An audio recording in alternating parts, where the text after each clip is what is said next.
This is Headline Humboldt. I'm James Faulk. Thanks for joining us. For the first time since this pandemic began, walk-in vaccinations were available today at the Arcata Community Center, and more will be offered this Sunday for people who want to drop in and get their shot. These doses are offered in part because the county last week received a larger than normal allocation of vaccine doses, and public health is focused on getting as many people as possible vaccinated for COVID-19.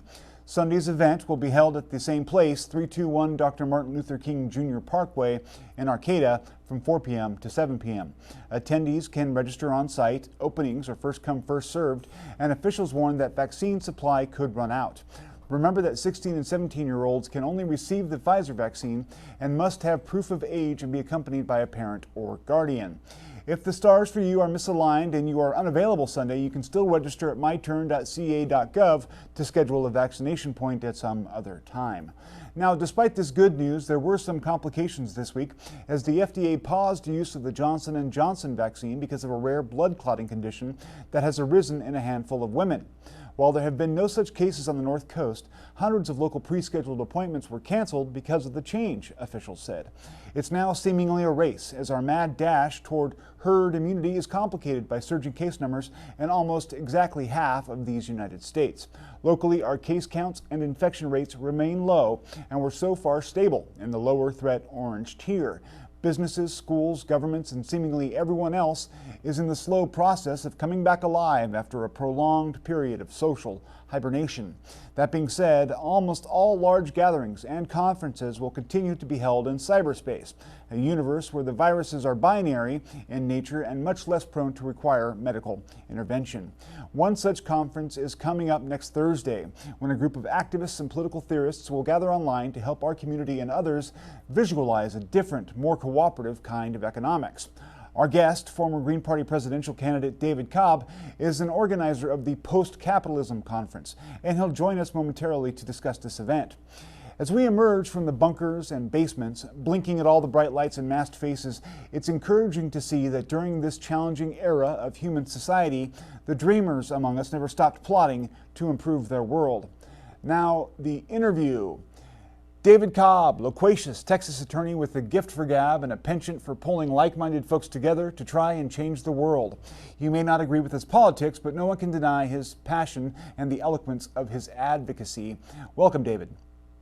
Well, wow, James, I got to say, you really lay it on thick. Thank you for that introduction. Yeah, I got a big butter knife, so I don't have much of a choice.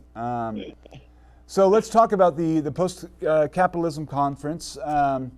First off, is capitalism dead? News to me, I guess. Well, no, capitalism isn't dead, but let me tell you, if we don't transfer out of it, it is going to kill us.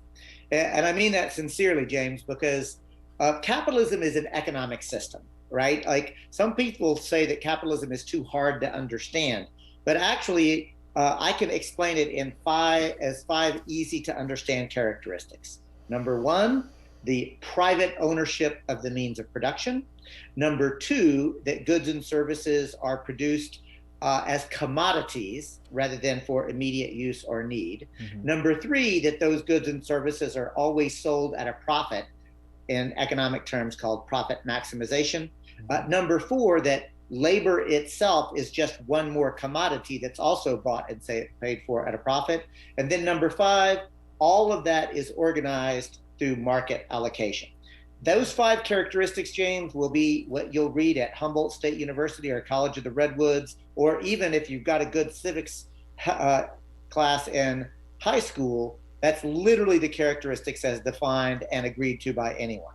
So I'm sorry. When you put all those together, it leads to unlimited growth on a finite planet. Capitalism, properly understood, is commodifying Mother Earth faster than she can replenish herself. It's literally the ideology of the cancer cell. Okay. Now, the conference that's coming up and other projects that you've been involved in, they are under the rubric of the solidarity economy. Can you explain what that is for us precisely? I sure can. And again, just as capitalism has a definition, a solidarity economy has a definition. And the characteristics or principles of the solidarity economy are, number one, that you have a democratic participation. That is, any decision, including economics, that affect your life, you ought to be able to participate in. Number two, a commitment to cooperation rather than competition.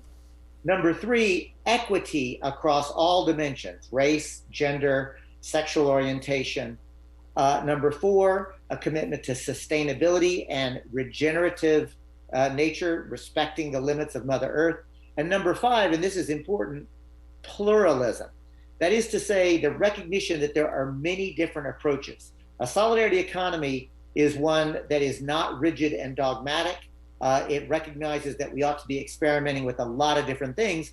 And folks who come to the conference will get a chance to see a lot of the different experiments that are happening right here, right now, all across the world. Now, before we hit air, we were talking about how COVID-19, the pandemic, and a lot of what we've been through over the past 4 years has changed the scope of what's possible. I think you called it Overton's window, and that it's over our heads right now. Can you talk a little bit about the moment you think we're in and how pivotal that is? Well, James, I do think that we're in a crucial moment in history, right? Like, there is a saying amongst historians that if you want to understand today, study yesterday. If you want to know what's going to happen tomorrow, study today. And that's true 99% of the time. But in certain moments, what historians call conjunctures, there is a massive shift and a change.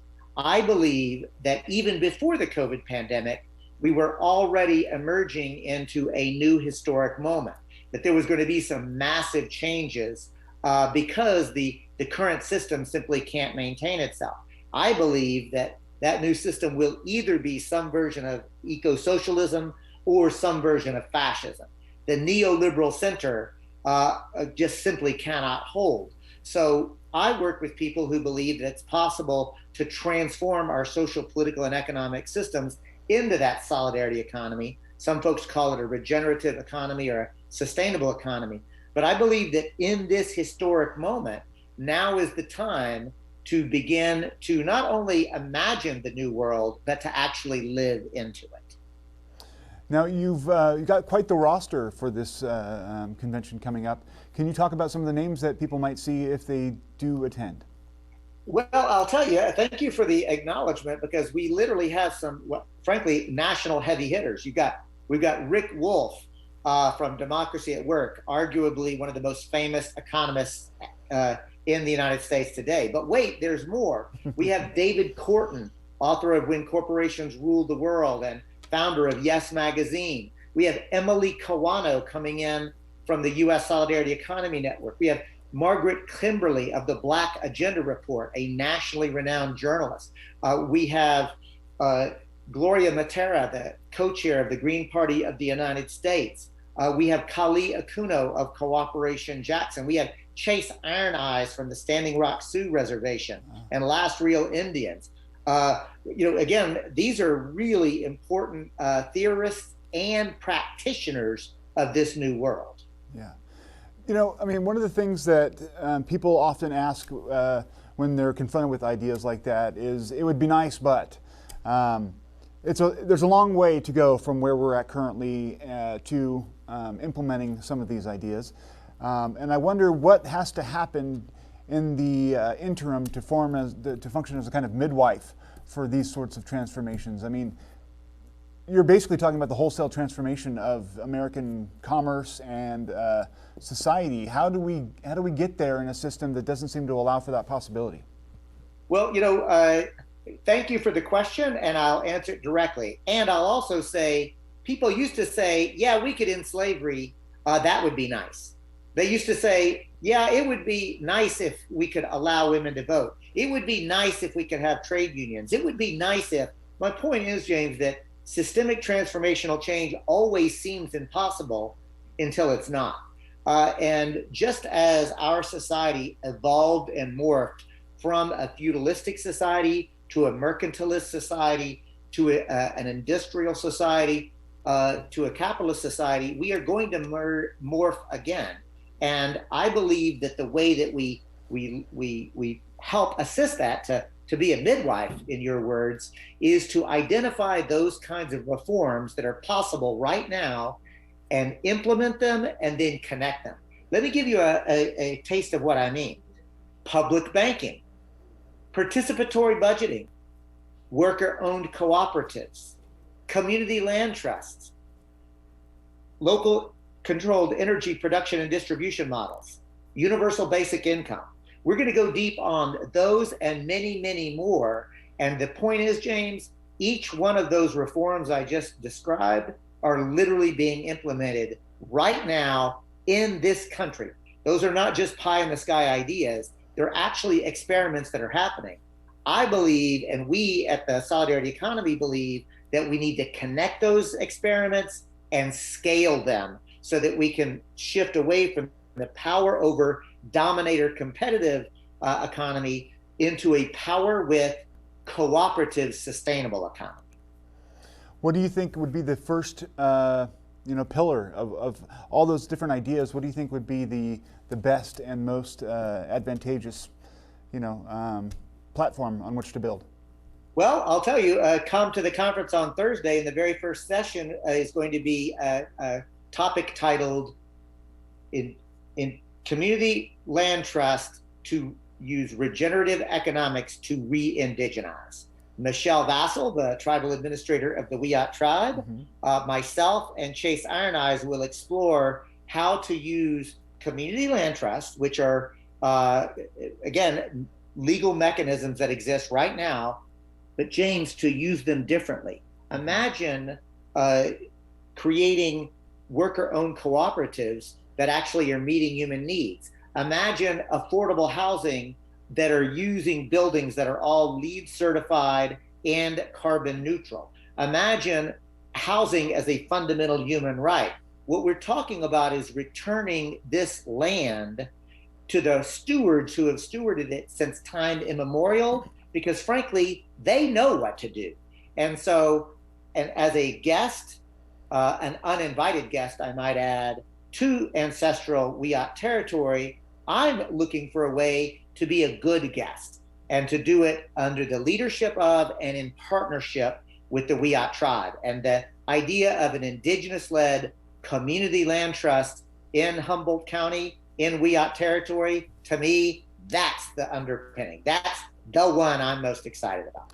If there's a lot of people at home, and you talked a little bit about how we're at a moment, the conjunction, as you said, where it seems like there's going to be a shift, and it could either be fascism or it could be this other direction, this polar opposite. Part of what I think drives people to fascism is fear, and what some people hear when you say something like how did you say that again? Reindigenize. Reindigenize. A lot of people might be afraid when they hear a term like that. I mean, can you explain to people why they shouldn't be worried that they would be excluded from their own, city or public property in a circumstance like that? Yeah, it's super easy. Number one, let me acknowledge that I do believe, and I'm not the one who first said it, but it rings true to me, that almost all human conduct is motivated by either love or fear. Amen. And so I personally attempt whenever possible to embrace love and compassion and kindness and look for it in others. That's number one. Number two, remember when Luluwat Island was returned to the Yurok, there were a couple of folks who lived there on that island and expressed real concern because they said, this is our home. You can't do that. They'll kick us out. And Cheryl Seidner, Ted Hernandez, Michelle Vassell, Yurok leaders said, oh no, we know what it's like to be kicked out of your home. We don't want that to happen to anyone.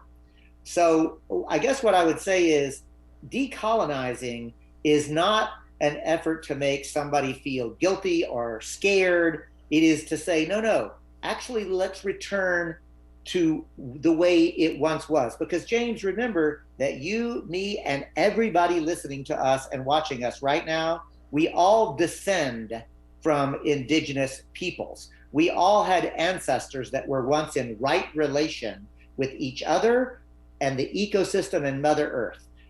We all come from watersheds, what I like to call basins of relations.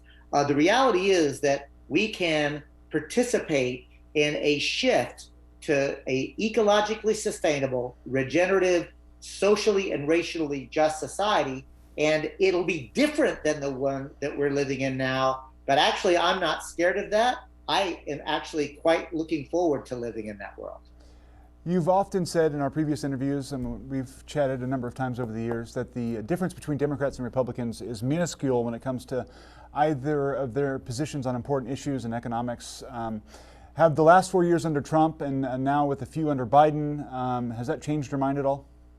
You know, it's different. It's sophisticated. What I will say is this. Both the Republicans and Democrats both have us hurtling towards a cliff where we're going to go over the cliff. The difference is that the Democrats are really slowing it down, but they're still going in the same direction. What I and others think that we need to do is actually turn away from the cliff, turn away from the suicide death march, and actually embrace a new social, political, and economic system. Okay, let's take up the graphic that shows where people need to go and what they need to do if they want to go to the conference. It starts next Thursday. Is that right, David? What website should they go to? It's Earth Day, James. It's Earth Day. It's Earth Day. Oh, that's easy to remember. April 20th, right? 22nd, I guess. Correct. Okay. April 22. Okay, cool. And it sounds like you guys have a lively schedule for people to... We do, and folks, the easiest way to get to it is actually cooperationhumboldt.com or cooperationhumboldt.org. They're on our front page of our website. You'll simply click the link that says register for the Post Capitalism Conference. It'll drop you right into where you want to be. Awesome, David. Cobb, thank you so much for taking the time to meet with us, and good luck with your convention coming up and with your future. Thank you so much. Thanks for having me. No problem. What may or may not be clear from watching KEET TV over the years is the extent to which we all, donors, sponsors, employees, volunteers, and board members, function much like a family. On the air tonight, for instance, I'm supported by hundreds, if not thousands, of donors who've stepped up with their wallets over the decades to keep these stage lights burning.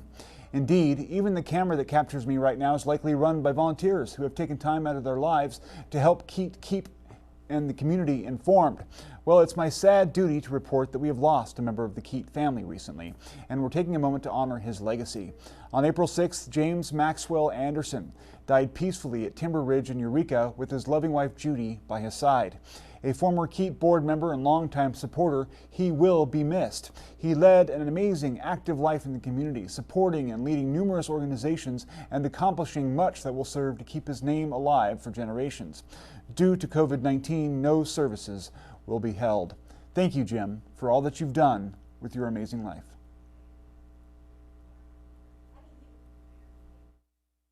Coral reefs, beautiful and vulnerable. It was like a graveyard. But can science make them stronger? Can we help them? Can we accelerate natural selection?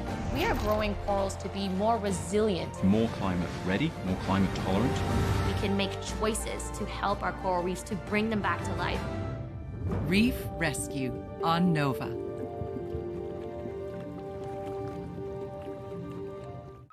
The pandemic has highlighted inequity in healthcare and even widened the gap.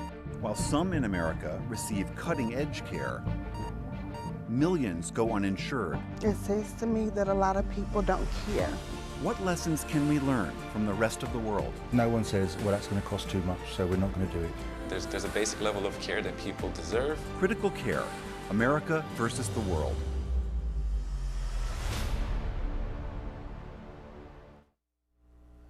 Public Health Officer Ian Hoffman told reporters this week that while the county does require some confirmation of identity to administer the vaccine, officials are sensitive to how this might impact undocumented immigrants and the homeless. The process, he said, will accommodate those folks.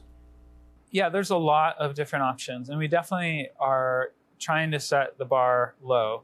So this is not an official piece of documentation. It's really something that can match the name on the appointment with the person who shows up. It could be a membership card to Costco or some other grocery store.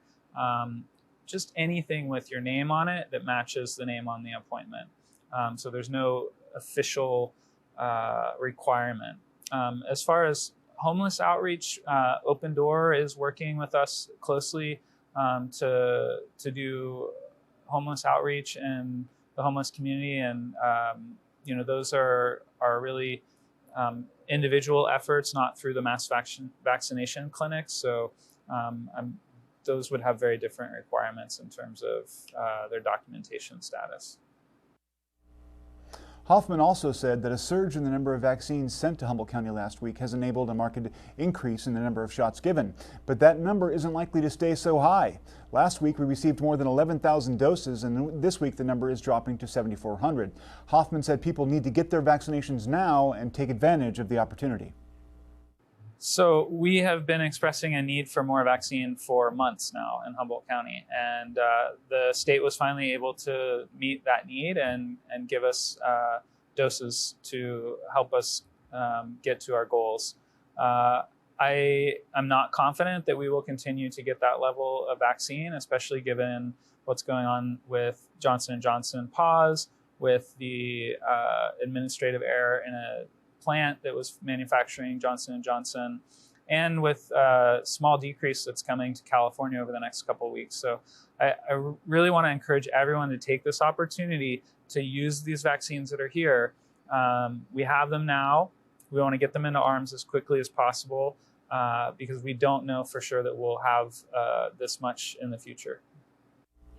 Acknowledging that Humboldt County has a significant number of people who are hesitant to get vaccinated, Hoffman said that everyone's perspective should be heard and respected, even as the ultimate goal remains the same. Everyone's concerns are valid. I mean, we definitely don't want to be dismissive of people who are critically thinking about the vaccines. We recognize these are new vaccines. People are certainly having reactions. There are things like what's going on today. So yes, we want to hear everyone's concerns, but we want to remind everyone that these are also safe and effective vaccines.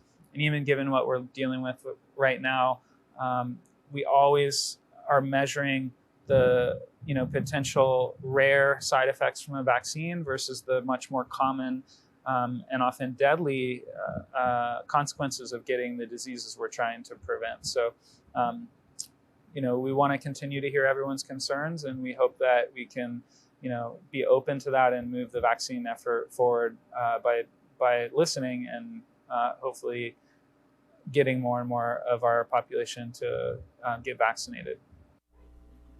The Yurok Tribe recently began ringing the alarm bells about the health of salmon on the Klamath River. The tribe, who maintains an ancient and ancestral connection to that river, points to recent droughts and bad water policy as the likely causes of poor salmon returns. In particular, the tribe takes issue with the U.S. Bureau of Reclamation's recent decision to release minimum flows, a move the tribe says will further endanger imperiled salmon and suckerfish populations. Yurok Tribal Vice Chairman Frankie Myers said these moves may well be fatal mistakes. Quote, based on the current conditions, the Yurok Tribe is acutely concerned about the health of the entire river, from the headwaters to the sea, because it is the beating heart of all the tribes in the basin. The Klamath salmon are now on a course toward extinction in the near term, unquote. North Coast Congressman Jared Huffman and Oregon Senator Jeff Merkley are leading a bicameral effort to end the non-producing fossil fuel leases on public lands and in public waters. They've introduced the Keep It in the Ground Act, which would target leases for the extraction of coal, oil, gas, oil, shell, and tar sands. The combustion of fossil fuels that have been extracted from America's public lands and waters currently amounts to more than 20% of America's total carbon dioxide emissions. Quote, the climate crisis is happening now. Communities across the country are already facing the effects of climate change, and it's critical we reduce emissions by keeping the world's remaining fossil fuels in the ground, Huffman said in a press release. A number of legislators in both houses have co-signed as co-sponsors, including Senator Bernie Sanders and Congresswoman Pramila Jayapal. As part of an ongoing series of community conversations released by the city of Eureka, tonight we're lucky to meet the queen of all the happy donuts. With this royal family, it's less about the drama and more about the sprinkles.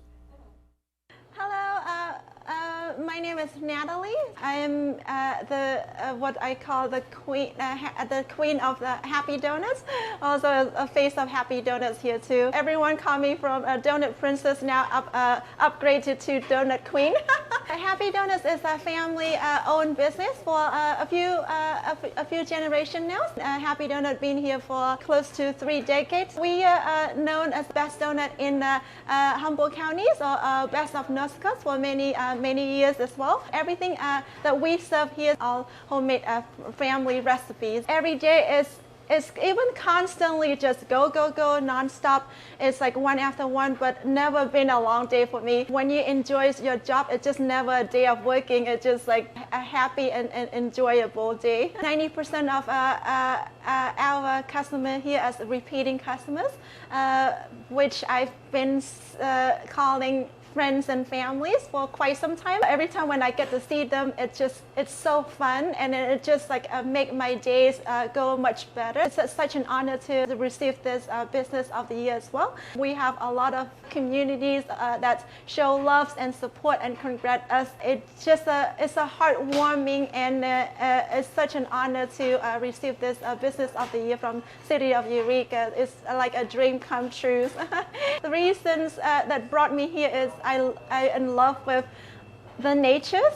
I love the mountain, the redwood trees, the oceans. Eureka have it all, and the most important is the people. All the people in this community is so sweet and so full of love and kindness. It's just such a blessing to live here in this beautiful county, and with surrounded by beautiful and loving people in this community. That's all the time we have for tonight. Thanks for joining us. Remember that this Sunday from 4 p.m. to 7 p.m. at the Arcata Community Center, you can walk in and sign up for a vaccination shot. We've gotten to that point. If that doesn't suit you, there's also another option. You can visit myturn.ca.gov and schedule one ahead of time. Looking at the figures right now, we have 30,444 people that have been fully vaccinated. That's 22% of the population. And 48,994 who've been partially vaccinated. That's 36% of the population. So we're getting there. It's getting to that point, folks. See what I did there? Stay tuned, stay informed.